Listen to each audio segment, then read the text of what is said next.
we look at the world today and we say that we are uniquely divided.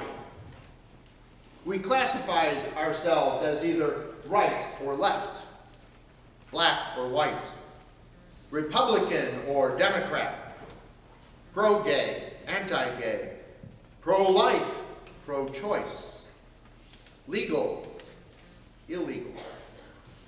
I can go on and on, but I think you get my point. The truth is, we are not as unique as we think we are. Dividing ourselves from those who are not like us is nothing new. There has always been an us and them.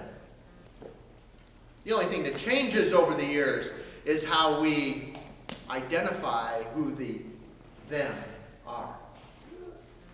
In first century Israel, for the people of God, it was Jew or non-Jew. That was it. That's simple. You were either a Jew or you weren't. If you were a Jew, you were one of God's chosen. If not, you were a pagan, and therefore destined to the everlasting pain and suffering of Sheol.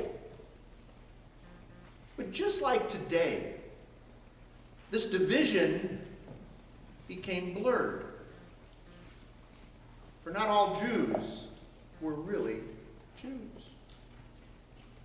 Unlike today, where most view faith as a more universal concept, a more inclusive description of who we are, being Jewish in the first century was not about a belief system, not solely. It included one's genealogical birth lines. Knowing this helps us understand why we encounter so many family groupings, so family listings throughout Scripture. Being a Jew was just not about making a choice to be Jewish. It was based on their family tree.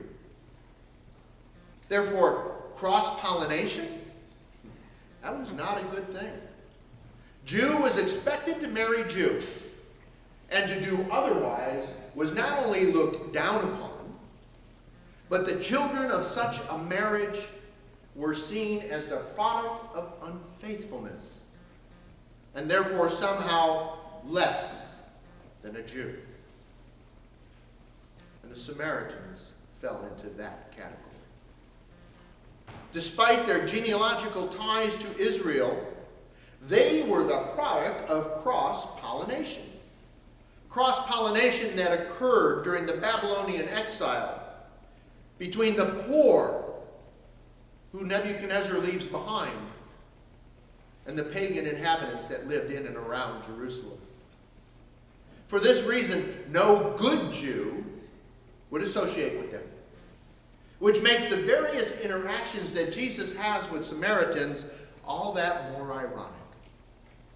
And his repeated comparison between the two branches of Jewish tree in his parables, all that more insulting to a Jew.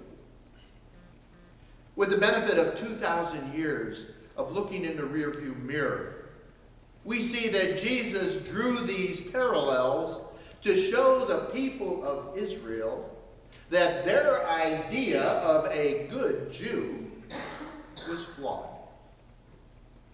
Because he shows over and over again, there was no such good thing as a good Jew. Not even the high priest, the one they thought closest to God because he had that special ability to go into the tabernacle, was good. Instead, he was shown to be flawed in the same ways that they judged the flaws in others. And we see that in the gospel today. In a world of us and them, even the thems need a them they can point at. And one group everybody could point to as them was the lepers. It didn't matter if you were Jew or non-Jew. If you were a leper, you were all grouped together somewhere outside the city so that you couldn't infect the rest of the body with the punishment of your unrighteous living. But also so that the good Jews, the good people, didn't have to look at you and possibly be reminded of their own flaws, their own sins. So what better image than a leper for Jesus to use to show the people of Israel exactly how God saw them? Chosen and loved, yes, but all grouped together with those who fall short of God's will. They are no different. One is not better than the other, and none of them are clean. The only difference is that instead of isolating them in a region apart from God, God goes among them to heal and make them whole. That's why I'm not so convinced that this story is about being faithful or not faithful. Because when we look at it in this way, we're looking at it through the lens of us and them. Jew or Samaritan. One who gives thanks and one who does not. One who is favored by God and one who God looks down upon and just simply shakes his head. The problem we encounter when we look at this parable in this way is that we miss the subtle fact that in it all the lepers were healed. Not just the Samaritan who came back, all the lepers. And notice Jesus doesn't get upset that they didn't come back and reinfect them. He simply tells the Samaritan, the one who has been told his entire life he is no good, that they, the Samaritans, were somehow less in the eyes of God than God's chosen people, that his faith is what has healed him. In other words, that the faith of the Samaritan in the eyes of God was just as good as the faith of a Jew. Notice I don't go where a lot of preachers go with this one. It's very easy. I'm talking about preachers who say that the faith of the Samaritan was somehow better because he came back. And that those dirty old Jews just didn't get it. That's because this is not about who is better or who is worse. At least not in my opinion. It is about how God sees us, loves us, and treats us all the same. Last week, Elise said that when it came to faith, it didn't matter how much faith we had, as long as we had some. And that it was in God and not ourselves. It's not that the Jews in today's gospel didn't have faith. They simply did what they were told. They went to the priest to show their healing and to give thanks to God as their faith had instructed them to do. The Samaritan who returned to Jesus does so because the Samaritan wouldn't have been welcomed by the priest. Because the Samaritans didn't know God in the same way as the people of Israel, who called themselves Jews. He goes to the one person he knows will receive him. And he throws himself down at the feet of Jesus. And he gives thanks to God for what God has done for him. The important thing is not how one gives thanks, but that thanks is given, each in their own way, to God in the place where we find God.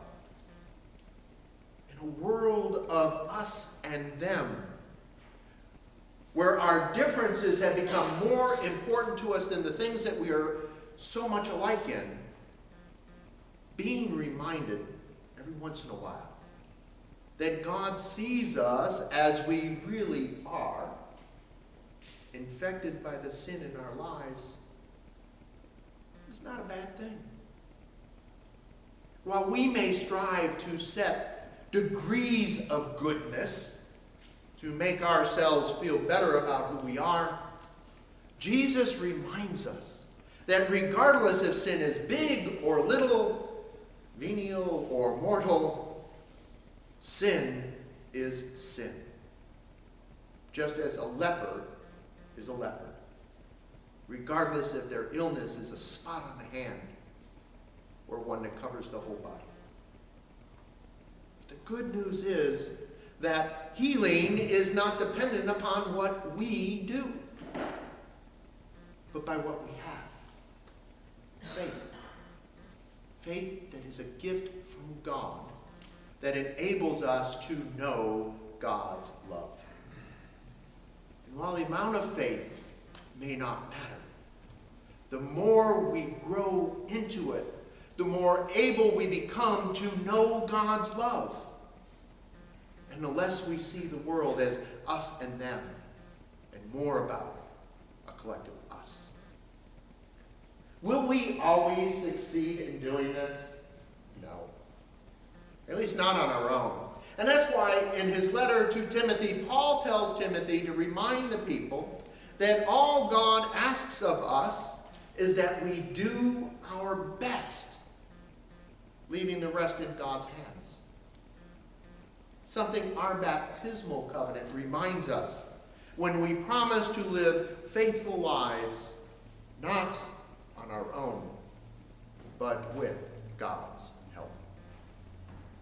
Our hope lies in the belief that with God's help, we can do anything, be anything, overcome anything, provided that what we strive for is not about us alone, not about further dividing us from them, but finding a way to be us with God and one another.